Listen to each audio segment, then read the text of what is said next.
최근에 나온 책 중에서 흔들림 없이 나아가는 삶의 태도, 이런 제목의 책이 있는데요. 이 책의 요지는 인간은 변해야 된다, 변화하지 않으면 안 된다, 이 변화의 중요성을 굉장히 강조한 그런 책입니다. 이 책 표지에 보니까 이런 문구가 있더라고요. 더 나은 삶을 살고 싶다면 오늘의 나를 깨트려라. 이것도 참 와닿았습니다. 더 나은 삶을 살고 싶다면 오늘의 나를 깨트려라. 또 표지에 이런 문구도 있었습니다. 내가 변하면 모든 것이 변한다. 뭐 뻔한 얘기지 이런 생각도 들지만 너무나 기초적인 이야기거든요. 내 가정에서 내가 변하면 우리 가정이 변하는 거거든요. 내 공동체에서 소그룹 다락방에서 내가 변하면 그 공동체가 변화되고 교회가 변화되는 출발이 된다. 이걸 강조한 책인데요. 이 책에 보면은 그 영어 단어 shift라는 이 단어를 가지고 이 변화의 필요성을 강조하는 대목이 나옵니다. 여러분이 아시겠지만 이 shift라는 이 단어는 위치를 옮기다, 이동하다, 이런 뜻을 가진 단어 아니겠습니까? 저자가 이 단어를 가지고 이 shift라는 것은 나를 더 나은 사람으로 변화시키는 태도를 말한다, 그렇게 설명을 하면서 예를 하나 듭니다. 아기가 태어나면은 가장 먼저 하는 게 탯줄을 자르는 거예요. 왜 그렇게 하느냐 하면은 이 아기가 어머니 뱃속에 태중에 있을 때 모든 영양의 공급과 살 수 있는 요소들을 전부 다 탯줄을 통해서 공급을 받았다는 거죠. 그리고 또 이 호흡하는 것도요, 이 태아는 그 태반을 통해서 엄마의 혈액 속에 있는 산소를 공급받고 또 이산화탄소를 배출하고, 그런 일들이 다 이제 이 태반을 통해서 이루어졌는데, 이제 이 땅에 태어나는 그 순간서부터는 더 이상의 엄마로부터 공급을 받을 수가 없기 때문에, 그래서 탯줄을 자르는 것으로 인생이 시작이 된다는 거죠. 그리고 또 모든 분들이 다 100% 공통적으로 그친 게 뭐냐 하니까 태어나자마자 우는 거예요. 그래서 이 아기가 태어났는데 안 울면 막 엉덩이를 때려서라도 울게 만들잖아요. 여기에 또 의미가 있더라고요. 왜 애가 그 첫 울음을 울어야 되느냐 하면은 한 번도 사용하지 않았던 이 성대 사이의 공간으로 공기가 들어오면서 마찰음을 내게 되는데, 이게 아기들의 첫 울음이라는 겁니다. 그러니까 이제 탯줄을 끊고 이제는 호흡하는 것부터 산소를 들이마시고 이산화탄소를 배출하고, 이 모든 것들이 이제는 다른 방식으로 이루어져야 살 수 있기 때문에, 이걸 이제 인간들은 태어날 때부터 이 시프트, 이걸 이제 갖고 태어난다, 그런 표현을 썼더라고요. 제가 이 원리를 설명하는 책을 읽으면서 탯줄을 잘라야 새로운 세계에서의 본인의 삶을 살아갈 수 있다고 한다면, 이 영적으로도 마찬가지인데 그런 생각이 들더라고요. 우리가 예수를 믿는다는 것은 이런 겁니다. 어떤 분은 주중에는 내가 스포츠센터 등록 회원이 돼가지고 운동을 하고, 저녁에는 영어 학원에 등록을 해서 영어를 배우고, 또 이제 주일이라고도 안 그래요. 일요일이 되면은 교회 가서 예배 보고, 그게 아니야? 신앙생활이? 이렇게 생각하는, 오해를 하는 분이 계세요. 신앙생활은요, 무슨 헬스클럽에 등록 끊어서 운동하는 게 아니고요, 신앙생활은 새로 태어나는 거거든요. 새로운 생명이 부여가 되는 겁니다. 그래서 우리가 예수를 믿는다고 한다면 지금까지 내 힘을 의지하고 세상을 바라보며 살아가던 삶의 방식의 탯줄을 끊는 거예요. 내가 살아가는 방식으로 그동안 유효했던 그 모든 통로를 차단하고, 그리고는 이제 나는 하나님을 믿는다, 나는 하나님으로부터 공급받아 살 수 있는 존재라는 것을 인식하고 살아가는, 이게 신앙생활이거든요. 제가 오늘 이제 시편 23편 총 정리하는 6절의 말씀을 제가 묵상을 하면서 이 짧은 한 구절 속에서 참 여러 가지 메시지를 제가 많이 또 공부하고 또 주중에 또 은혜를 누리고 했는데요. 다윗 시편 23편의 시작을 이렇게 하지 않습니까? 1절이요. 여호와는 나의 목자시니 내게 부족함이 없으리로다. 이게 바로 그 시프트를 말하는 거예요. 그 책에서 말하는 걸 하자면 이게 변환이에요. 여러분들이 이 구절을 읽을 때 내가 예전에는 뭐가 채워져야 만족했습니까?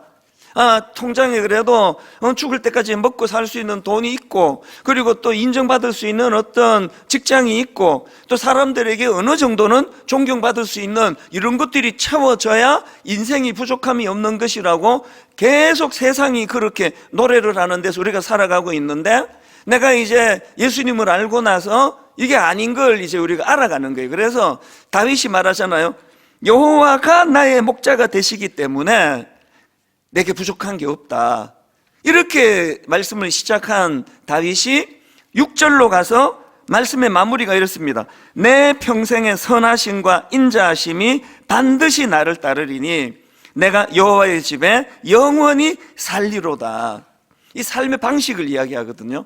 그래서 제가 이번 주에는 내 평생의 선하심과 인자하심이 반드시 나를 따르니 요 한 문장을 가지고 제가 말씀을 이제 드릴 예정이고요. 이제 다음 주일에는 마지막엔 이 한마디요.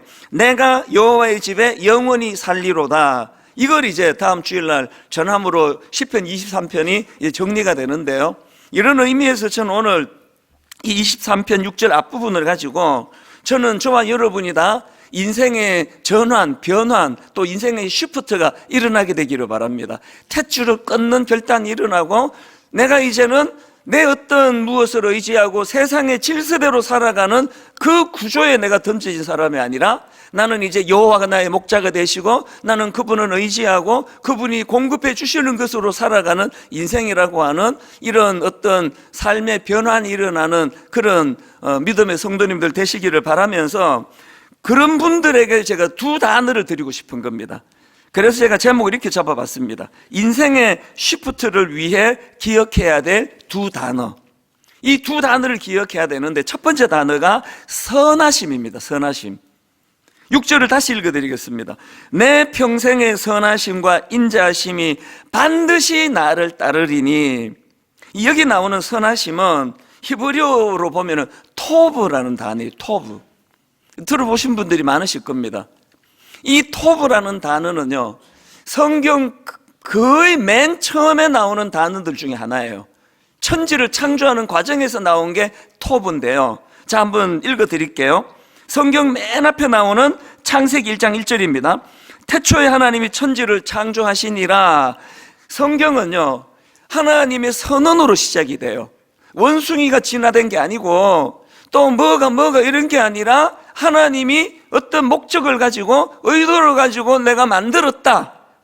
이게 성경의 선언이거든요. 그 태초에 하나님이 천지를 창조하시니라. 그리고는 이제 그 내용입니다. 2절. 땅이 혼돈하고 공허하며 흑암이 깊음 위에 있고 하나님의 영은 수면 위에 운행하시니라. 하나님이 이르시되 빛이 있으라 하시니 빛이 있었고 빛이 하나님이 보시기에 좋았더라. 이 좋았더라, 이게 토브예요. 그리고는 이제 둘째 날 하나님이 이렇게 만드시고 결론, 하나님이 보시기에 좋았더라. 셋째 날 좋았더라. 그래서 성경에 보면은 맨 앞부분에서 토브 쭉 나가는 거거든요. 그러니까 여러분, 여기 나와 있는 내 평생의 선하심과 인자심이 반드시 나를 따르리니 할 때 이 선하심을 우리가 어떻게 묵상해야 되는가 하면은 하나님이 천지를 창조하실 때 보시기에 좋았더라는 건요, 하나님이 내가 재료를 좋은 걸 써가지고 이게 마음에 들어, 이게 아니에요. 여기에 토브는요, 하나님이 어떤 의도를 가지고 만드신 창조의 의도하심대로 창조되어졌다. 이게 토브예요. 잘 만들었다 이런 의미 아닙니다. 물론 당연히 그거는 내포가 되어 있겠지만 하나님께서 당신이 의도하신 대로 잘 만들어졌다. 보시기에 좋았더라. 이 토브예요. 그러니까요, 예수 믿은 우리가 하나님의 선하심을 따라서 내가 여기까지 왔다는 그 말은 내가 부자 됐다, 내가 잘 살았다, 내가 유명해졌다, 그런 차원의 선하심이 아닙니다. 내가 하나님께서 나를 이 땅에 보내주실 때 하나님께서 원래 의도하신 대로 살아가는 삶, 이게 선하심이에요. 이게 선하심. 그래서 에베소서 2장 10절에 보면은 우리는 그가 만드신 바라 그리스도 예수 안에서 선한 일을 위하여 지으심을 받은 자니, 이렇게 나와 있거든요. 우리가요, 밥을 굶는다 하더라도 하나님께서 의도하셨던 선한 삶을 살아가는 그 삶이 성공한 삶이라는 거죠. 제가 작년 9월에 그 설교 시간에 그 삶을 비관해서 자기는 이제 죽는 것만 남았다, 나는 죽을 거다, 그런 청년을 한번 만났다고 여러분 앞에 한번 말씀을 드린 적이 있었습니다. 이 형제는 실제적으로 저를 만나기 바로 얼마 전에도 또 자살 시도를 했는데 그게 잘 안 된 사람이에요. 그 제가 이 형제를 만나보니까 굉장히 마음에 그 염려가 많아졌는데요, 너무나 가슴 아프게도 뭐 자세한 내막이야 우리가 어떻게 알겠습니까? 부모님과 격리가 돼서 혼자 산 지가 오래된 거예요. 혼자 살아가니까 제가 이제 이 1시간 이 이야기를, 형제 이야기를 다 듣고 보니까 마음이 불안한 겁니다. 지금 이게 집에 가면 혼자인데 내가 잠깐 1시간 뭐 격려해주고 등 두드려주고 기도해준다고 이 근본적인 문제가 해결이 될까? 그게 많이 걱정이 돼가지고 제가 그 청년한테 이야기했습니다. 내가 보니까 당신은 지금 혼자 살기 때문에 어떤 도움이 필요한 것 같다. 그래서 형제가 허락하면 내가 오는 주일 설교 시간에 이 내용을 제가 잘 설명을 해서 우리 형제를 도와줄 사람을 좀 찾아보고 싶은데 그래도 되겠느냐. 제가 이제 어떤 개인의 이야기를 할 때 보통 이런 좀 심각한 얘기는 다 허락을 받고 이야기를 하거든요. 그래서 제가 당신 얘기해도 되겠냐 그러더니 갑자기 이 사람이 이름도 밝혀도 됩니다. 그게 이 형제 마음 안에 뭐도 다 괜찮다는, 도움을 받게 해달라, 그게 너무 간절하니까 그게 툭 튀어나온 것 같아요. 그게 작년 9월인가 그런데 기억나시죠? 설마 작년에 해드린 걸 아직도 기억하시는 목사들은 그런 거 되게 싫어합니다. 왜냐하면 지난주 설교한 것도 처음 들은 것처럼 반복해도 야, 우리 목사님은 너무너무 말씀이 새로워, 이런 걸 좋아하는데 작년에 한 걸 또 기억하고 계시는군요. 어떡하지? 그런 일이 있었잖아요. 그랬더니 이제 그 이후에 너무 고맙게도요, 상담하시는 분도 또 이런저런 분들이 도움을 좀 돕겠다고 그렇게 연락을 해 주셨는데, 그 중에서 우리 교회에서 지금 주일학교 교사하셔요. 이 남자 집사님이 연락을 주셨어요. 목사님, 제가 그 청년을 좀 도와줘도 되겠습니까? 그래서 연결을 해드렸거든요. 그리고는 이 형제를 저는 이제 연락이 안 오고 그래서 잊고 있었는데 얼마 전에 연락이 온 겁니다. 솔직히 말씀드리면 불안했어요. 무소식 이소식이거든요. 또 형제가 연락을 하니 또 무슨 어려움이 있나? 그렇게 하고 조심스럽게 형제를 만났더니 제가 그날 그 감기가 있을 수가 없습니다. 완전히 달라진 청년이 하나 앉아 있더라고요.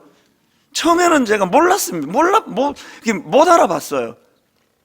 야, 이게 인상이 바뀌는 게 이렇게 중요하구나.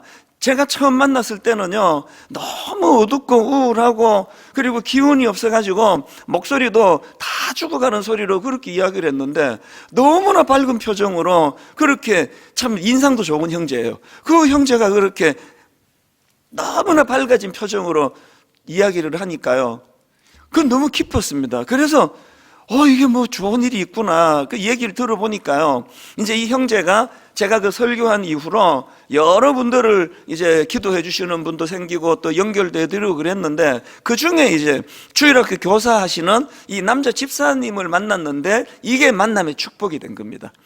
이 집사님이 정성을 다해서 밥을 사주시고 정기적으로, 그리고 또 뭐 모르긴 해도 선물도 또 주시고 이런저런 마음을 주신 것 같아요.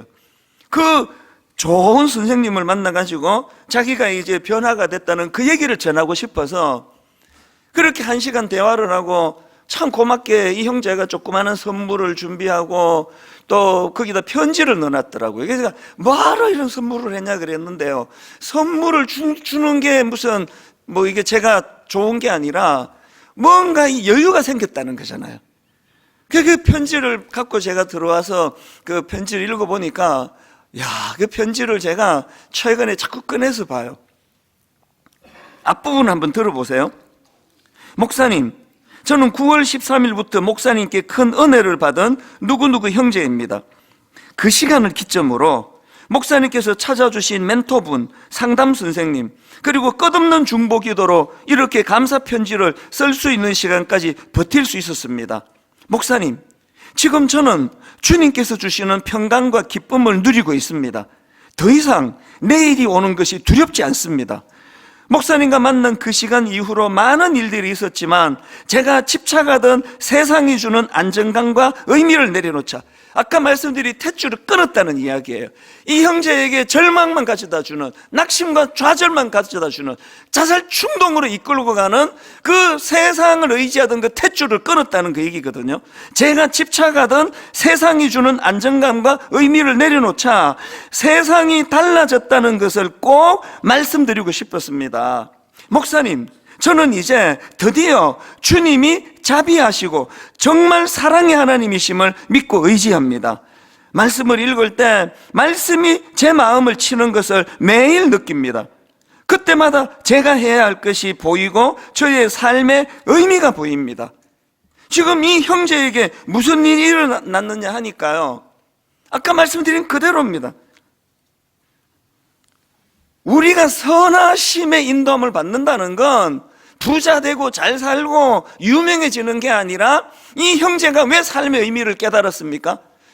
하나님이 자기를 이 땅에 보내주실 때에 어떤 삶의 의미를 부여해 주셨는가를 찾아 나가기 시작하니까 의욕이 생긴 거거든요. 그러면 어떻게 이 형제가 이렇게 삶의 의미를 추구하게 됐나 보니까요, 제가 그 주일학교 선생님이신 그 집사님이 참 어른이 이런 분이구나 샘플을 본 것 같아요. 이분이 마음을 다해서 이 형제를 격려하고 세워주고 그렇게 마음을 다 또 정성을 다 들이면서 이분이 꼭 헤어질 때면 숙제를 주신대요.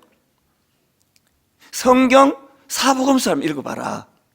그리고 거기서 예수님이 이 땅에서 하신 일들을 네가 한번 묵상을 해봐라. 이걸 한번 정리해봐라. 이 형제가 원래 좋은 형제예요. 그래서 약속도 잘 지키는 사람이고 더군다나 너무나 고마운 그런 어른이 찾아와 그런 은혜를 베풀어 주시니까 그렇게 한 거예요. 그러면서 이 형제가 말씀을 계속 이제 사복음서에 나와 있는 예수님께서 행하신 일들을 쭉 읽어 내려가고 그러면서 어떤 변화가 일어났는가 하니까요, 이 형제가 저를 만나갖고 그런 얘기를 하더라고요. 그 멘토 선생님이 이 사복음서를 읽으면서 예수님이 행하신 일들에 대해서 묵상하라고 그래서 그렇게 했더니 그 과정에서 자기가 잊고 있던 하나님이 자기에게 개입하신 선한 일이 떠오르기 시작된 거예요. 이런 얘기를 하더라고요. 자기가 어릴 때 학교에서 왕따를 당했는데 그 왕따 당하던 그때에 하나님께서 어떻게 내게 힘을 주셨는지 그게 떠올려졌다는 거예요. 이런 내용을 담은 편지가 그 다음 내용 들어보세요. 지난 과거가 고난뿐이었다고 생각했는데 그러다 보니 과거에 하나님께서 함께해 주신 것들에 대해 감사도 하지 않고 떠나버렸던 내 자신을 발견하게 되었습니다. 이게 무슨 말인가 하면 저를 만나갖고 형제가 절망했던 게요, 그리고 하나님은 원망했던 게 하나님은 자기를 버리셨다는 거예요. 하나님은 날 버렸습니다. 그래서 나는 죽는 것밖에 없다고 그랬는데 그 멘토 선생님 집사님이 사복음서를 읽으면서 예수님이 하신 일을 묵상하라 그랬더니 신기한 일이 벌어진 거예요. 그거를 읽는데 묵상하는데 잊고 있던 어려울 때 하나님이 자기와 함께 하셨던 것들이 떠오르기 시작했다는 거예요. 이런 표현이 있습니다. 그 내용 중에 이런 게 있습니다. 처음엔 1개, 2개, 3개, 8개 발견할수록 끝도 없이 보였습니다. 그리고 그렇게 끝도 없이 제게 기회를 주셨다는 것을 인정하지 않을 수 없었습니다. 이게 하나님 일하심이에요. 선하심이 자기와 함께 했다는 거예요. 그리고 또 학교 왕따 당할 때도 하나님께 자기에게 계획표에 주셨다는 게 또 올려졌고, 또 군 생활하는데 무슨 일이었는지 제가 까먹었어요. 기억이 안 나는데, 군 생활하는 동안에 어려움 중에 있을 때 하나님께서 자기 삶에 개입해 주셨다는 게 또 올려졌다는 겁니다. 그러면서 이 형제가 처음엔 1개, 2개, 3개, 8개 발견할수록 끝도 없이 보여주는 하나님의 개입하심에 대하여 너무나 본인이 감격을 하면서 편지 말미에 이렇게 고백을 하더라고요. 목사님, 이젠 더 이상 공포의 대상이 아니신 주님을 찬양할 수 있습니다. 목사님도 아시겠지만 주님을 믿고 매일 새로운 힘을 얻는 것은 너무도 큰 기쁨이고 영광입니다. 이제 제 소망은 그저 겨우 다시 움켜잡은 주님의 손을 놓치지 않는 것과 저도 어려움에 처한 영혼에게 도움을 주어 주님께 영광을 돌리는 것 뿐입니다.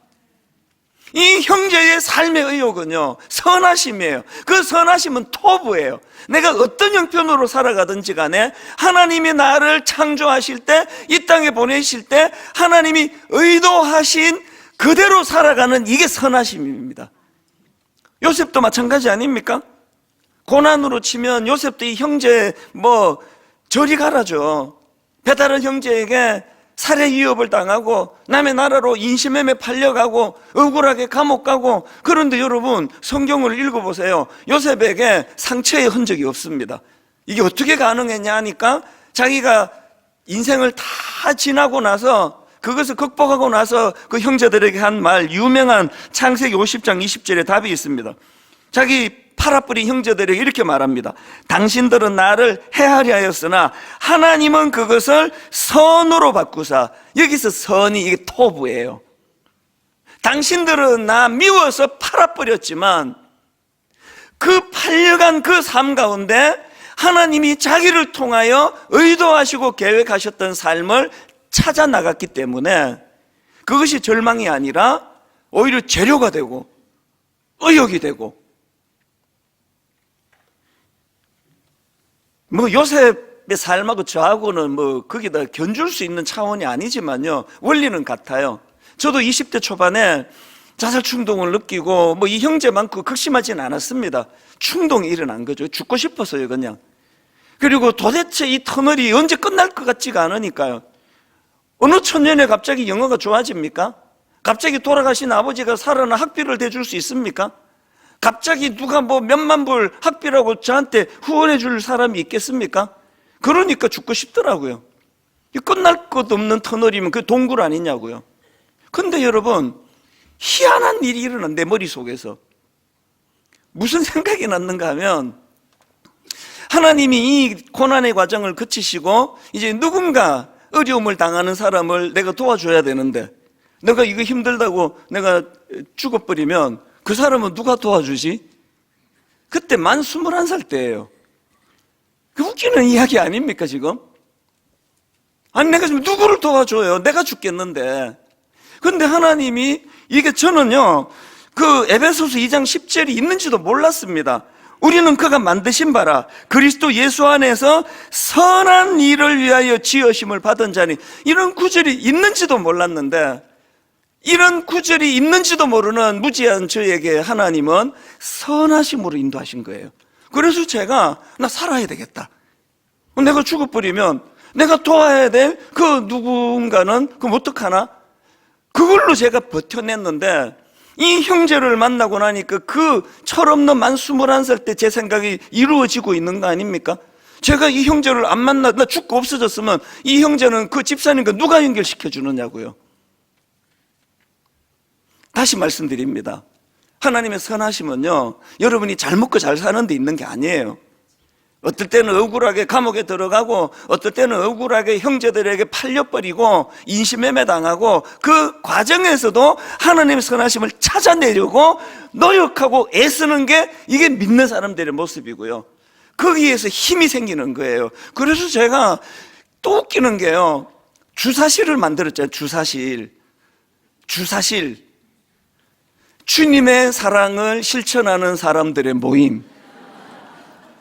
한국에 있는 우리 대학교 그 믿음의 선배들이 그런 꿈을 제게 심어줬기 때문에 제가 주사실을 만들었어요. 그래서 저부터가 통장에 지금 먹고 죽을 돈도 없는데 회원을 모집해가지고 월 20불씩 내가지고 우리가 우리 연약한 이웃의 표본이 전대, 연약한 이웃을 우리가 돕자고.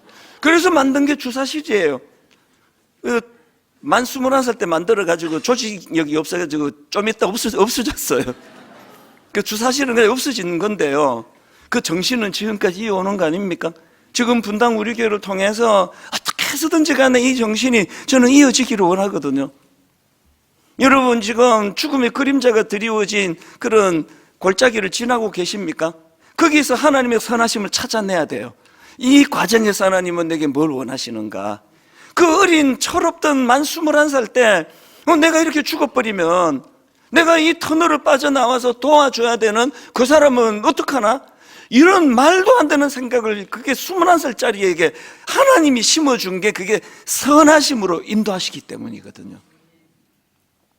그래서 오늘 저는 내 평생의 선하심, 이 토브라는 단어를 기억하시기를 바라고요. 그런가 하면 두 번째로 우리 인생의 변환이 일어나기 위해서 기억해야 될 단어가 있는데 인자하심입니다. 이 인자하심은 그 6절 읽어드리고 설명드릴게요. 내 평생의 선하심과 인자하심이 반드시 나를 따르리니. 여기 나오는 인자하심은 히브리어로 헤세드예요. 이것도 들어보신 적이 있으실 겁니다. 이 헤세드는요, 자비, 사랑, 인자 이런 뜻을 가진 단어인데요, 구약에서 헤세드는 하나님의 성품을 설명할 때 쓰는 단어예요. 하나님의 그 당신의 백성들을 불쌍히 여기시는 마음, 이게 헤세드예요. 지금 다윗이 뭘 고백하는가 하니까 그 헤세드가 뭐라 그랬죠? 무조건적인 사랑이에요. 다윗이 지난 삶을 되돌아보니까 천인공노할 짓을 저지르던 순간이 있었잖아요. 살인을 저지르고 그 가정 있는 남의 그 유부녀, 남의 여자를 임신을 시키고 그래서 음모를 꾸며서 그 남자를 그 충성스러운 신하예요. 그 남자를 살해하고 이런 천인공노할 짓을 저질른 다윗이 누가 이런 사람을 용서하겠냐고요. 어느 사람이 이런 인간을 용서하겠냐고요. 그런데 하나님이 그를 헤세드의 사랑으로 품어주신 거 아닙니까? 회개했을 때. 회개가 중요합니다. 제가 이런 추측을 해봐요. 다윗이 자기의 지난 인생을 쭉 반추하면서 이 시편 23편을 썼다고 한다면 이 대목에서 울었을 거라 생각해요. 추측이에요. 내 평생의 선하심과 헤세드의 사랑이 지금까지 나를 따라왔기 때문에 내가 용서받고 내가 다시 한번 일어설 수 있는 기회를 얻은 거구나. 제가 앞에서 소개해드린 그 책이요, 흔들림 없이 나아가는 삶의 태도, 이 책에 보면은 그 더 나은 사람으로서의 변환이 필요한데 이걸 방해하는 인간의 감정이 있대요. 우리가 왜 더 나은 삶으로 그런 그 쉬프트가 잘 일어나지 않는가 보니까 거기에 어떤 감정이 방해가 되느냐 하니까 몇 가지 있더라고요. 첫째, 불안이 우리의 변화를 발목을 잡는데요. 그 쭉 설명하고요. 또 그 다음에 우울, 이 우울이 우리가 더 나은 삶을 쉬프트하는 걸 방해한다는 거예요. 그리고 그 다음에 번아웃, 탈진해버리는 거. 그리고 그 다음에 자존감의 저하. 여러분, 탯줄을 끊으셔야 된다는 말씀을 드리는 게요, 사실 이 시대의 삶의 그 시스템이 네 가지를 양산하게 만드는 구조 아닙니까? 오늘 우리 시대는요, 아무것도 안 해도 불안해요. 쉬는데 불안해요. 자려고 누웠는데 불안해요. 아침에 일어나 하루가 시작도 안 됐는데 불안으로 시작을 해요. 이 구조가 그렇잖아요. 오늘 이 시대가 우울해요. 이 스마트폰 나오고 더 우울해요. 허구한 날 들여다보는 뉴스가 우리를 우울하게 만들잖아요. 분노를 유발하잖아요. 번아웃이에요. 그리고 이 시대가 우리를 자꾸 자존감을 꺾어버려요. 옛날에 그 뭐 스마트폰 이런 거 없을 때는요, 누가 뭐 얼마나 멋지게 잘 사는지 아무도 몰랐잖아요. 저는 가난한 동네 살았는데요, 뭐 온 세계가 다 가난하더라고. 태어나 보니까 그 동네만 그랬는데 유난히. 나 뭐 온 세상이 다 이렇게 사는 줄 알았습니다. 맨날 연탄가스 마시고 뭐 그렇게 사는 줄 알았죠. 제가 사람 이름을 못 외워요. 연탄가스를 하도 많이 마셔가지고.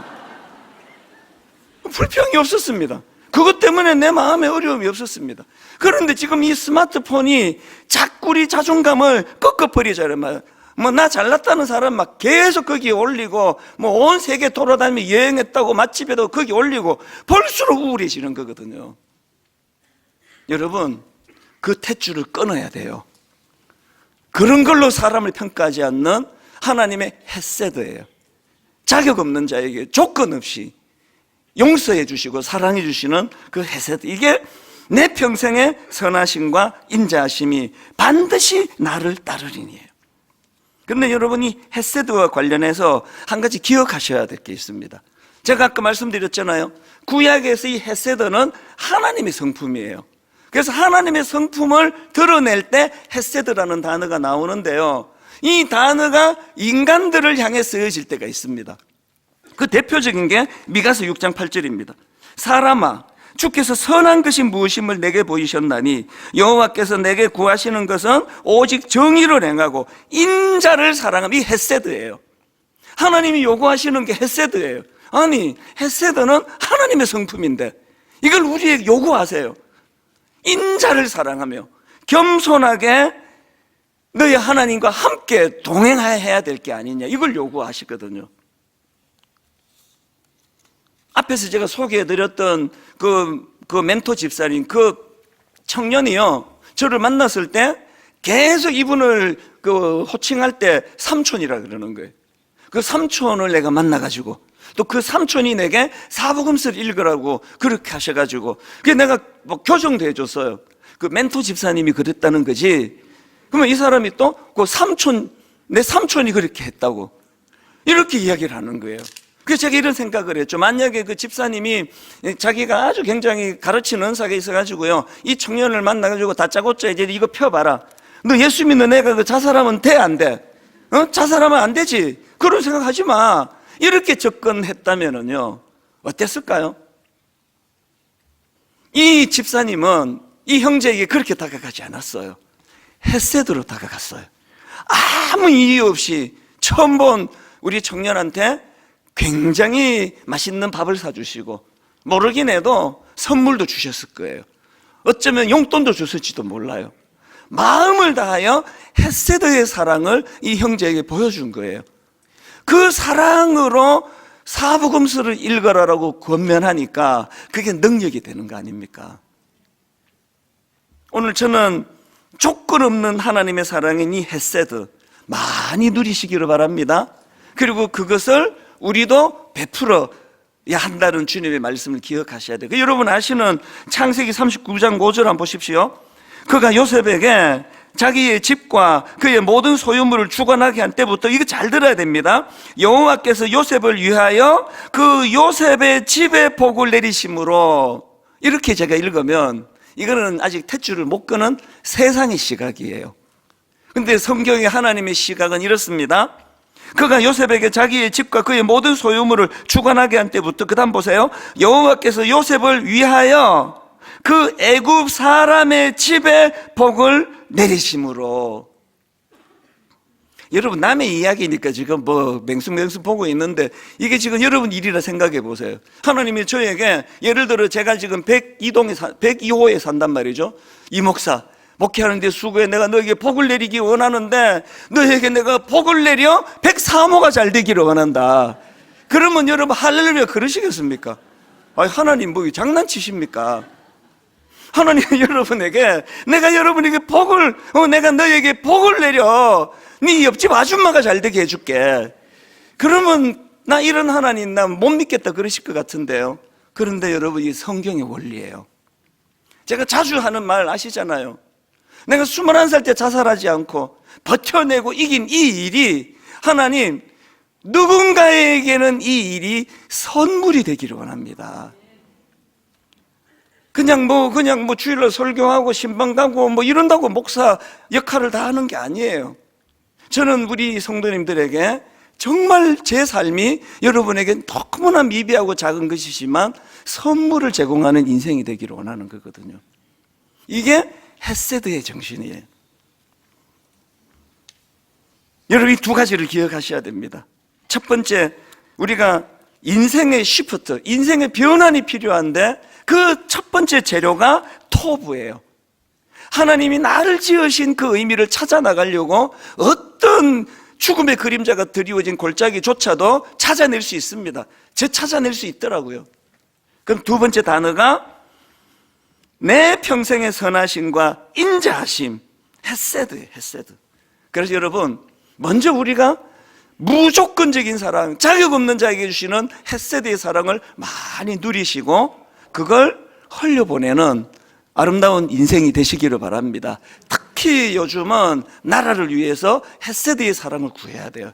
제가 홈페이지에 이 나라를 위한 기도 제목들을 좀 올려드렸거든요. 여러분, 그 내용을 잘 보시고, 원래는 프린트해서 바꿔드리려고 했어요. 여러분 홈페이지 보시고 스스로 프린트해서 이 나라를 위해 기도하시기를 바랍니다. 지금은 하나님의 헤세드가 필요한 때예요. 하나님, 지금 자꾸 사분오열, 하나님 이런저런 상처들이 자꾸 양산이 되는 이 시대인데 네가 옳은지 내가 옳은지는 하나님만 아세요. 네가 옳리 내가 옳리 판단은 좀 유보하고 기도하자고요. 같이 하나님 이 나라를 불쌍히 여겨주시기를 원합니다. 이것보다 더 절망적인 일이 일어났을 때도 하나님의 헤세드의 사랑으로, 그래서 저는 애국가를 너무 사랑해요. 하나님이 보호하사 우리나라가 여기까지 온 거 아닙니까? 여러분, 그러기 위해서 저와 여러분이 먼저 이 헤세드를 많이 경험하셔야 돼요. 그래서 내가 감격이 있어요. 설교하는 사실 나 자격이 없는데 하나님이 너 설교하지 마 그래도 좀 변명할 수가 없는데 하나님의 헤세드의 사랑으로 이 자리에 서게 해주신 은혜, 오늘 우리가 이 말씀을 기억하시면서 마태복음 5장 7절 읽고 말씀을 마치겠습니다. 긍휼히 여기는 자는 복이 있나니 그들이 긍휼히 여김을 받을 것이며, 선순환이에요. 내가 그 받은 헤세드의 사랑을 누군가에 흘려보내주면 하나님은 그걸 또 기뻐하셔서 더 큰 헤세드로 제게 되돌려주세요. 이 사랑의 선순환, 오늘 이 시대를 치유하는 주님 주시는 대안이라고 생각합니다. 오늘 이 말씀이 저와 여러분에게 우리 인생의 시프트를 가져다주는 그런 두 단어가 되기를 원하면서요, 우리 이 찬양을 같이 한번 불러보기 원하는데요. 아무것도 두려워 말라, 주 나의 하나님이 지켜주시네. 놀라지 마라, 겁내지 마라. 그 다음에 누가 우리를 지켜주십니까? 주님 나를 지켜주시네. 세상을 의지하고 세상을 향했던 탯줄을 잘라내고 이제는 하나님, 내가 하나님을 의지하며 나아가기를 원합니다. 우리 같이 찬양 불러보시겠습니다. 아무것도 두려워 말라. 아무것도 두려워 말라. 주 나의 하나님이 지켜주시네. 여러분 선포하세요. 자기에게 놀라지 마라, 겁내지 마라. 누가 여러분을 지켜주십니까? 주님 나를 지켜주시네. 한 번 더 고백합니다. 아무것도 두려워 말라. 이 세상의 시스템은 우리를 두려움으로 몰고 가지만 주 나의 하나님이 지켜주시네. 놀라지 마라, 겁내지 마라. 입술로 선포합니다. 주님 나를 지켜주시네. 나그네 인생길 내 마음이 힘에 겨워 지칠지라도 그때마다 기억하십시오. 주님 나를 지켜주시네. 세상의 험한 풍파 몰아칠 때도 여러분 그 순간에도 기억하십시오. 주님 나를 지켜주시네. 주님은 나의 산성, 주님은 나의 요새,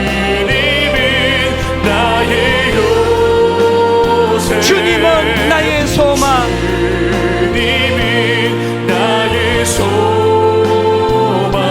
나의 힘이 되신 여호와.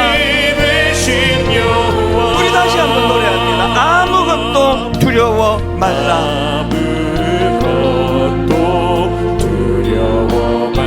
주 나의 하나님이 지켜주시네. 놀라지 마라. 겁내지 마라. 누가 저와 여러분을 지켜주십니까? 주님 나를 지켜주시네. 내 마음이 힘에 겨워 지칠지라도 주님 나를 지켜주시네. 세상의 험한 풍파 몰아칠 때도 주님 나를 지켜주시네. 여러분 믿음으로 한번 선포합니다. 주님은 나의 산성. 믿음으로 선포하십시오. 주님은 나의 요새. 주님은 나의 소망. 나의 힘이 되신 여호와. 우리가 자리에서 일어나셔서 내 마음이 힘에 겨워 지칠지라도 그런 순간순간마다 선포하십시오. 주님 나를 지켜주시네. 세상의 험한 풍파 몰아칠 때도 그 아픈 순간마다 선포하십시오. 주님 나를 지켜주시네. 주님은 나의 산성.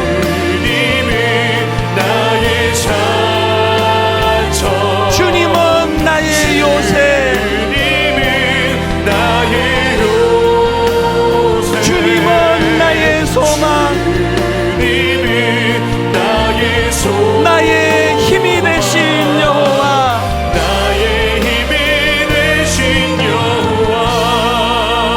오늘은 제가 여러분 위해 기도해 드리겠습니다. 살아계신 하나님 아버지, 우리는 그가 만드신 바라 그리스도 예수 안에서 선한 일을 위하여 지으심을 받은 자니 내 평생에 선하심과 인자하심이 반드시 나를 따르리니 내가 여호와의 집에 영원히 살리로다. 하나님, 오랜 세월이 흐르고 내 남은 인생을 돌아볼 때 이 시편 23편 6절처럼만 고백할 수 있다면 우리 인생에 뭘 더 바라겠습니까? 비록 죽음의 그림자가 드리워져 있는 골짜기를 지난 적도 있었고 요셉처럼 억울한 모함을 당해서 상상을 이룬 상처로 허덕였던 순간도 있었고 인생이 너무 고달파서 그만 내려놓고 싶은 충동을 느꼈던 젊은 시절도 있었다 하더라도 그 모든 과정 속에서 여호와는 내 삶에 개입해 주셔서 내 평생의 선하심과 인자하심이 나를 떠나지 않는 인생이었노라고 고백하게 될 때에 그 모든 우리의 아픔들이 오히려 주님 앞에서 면류관이 되는 줄로 믿습니다. 이번 한 주간 오늘 주신 이 말씀이 가져다주는 힘으로 능력으로 한 주를 버티며 살아낼 수 있도록 도와주시고, 하나님 때로는 그 청년처럼 참 주님 안에서 믿음에 너무나 좋은 주변의 사람들로 인하여 내가 치료받고 내가 회복이 되듯이 주님, 우리도 그 누군가에게 선물 같은 존재가 되어 내가 다락방에 참여하며 나로 인해 그 누군가가 나로 인해 힘을 얻는 이런 목표가 하나님이 주시는 하나님의 선하심 안에 있는 줄 믿사오니 이런 삶을 꿈꾸는 저희들이 되도록 도와주시옵소서. 이번 한 주간 오늘 주신 말씀의 힘으로 거뜬히 버텨내고 승리하는 아름다운 한 주가 되도록 인도하여 주시옵소서.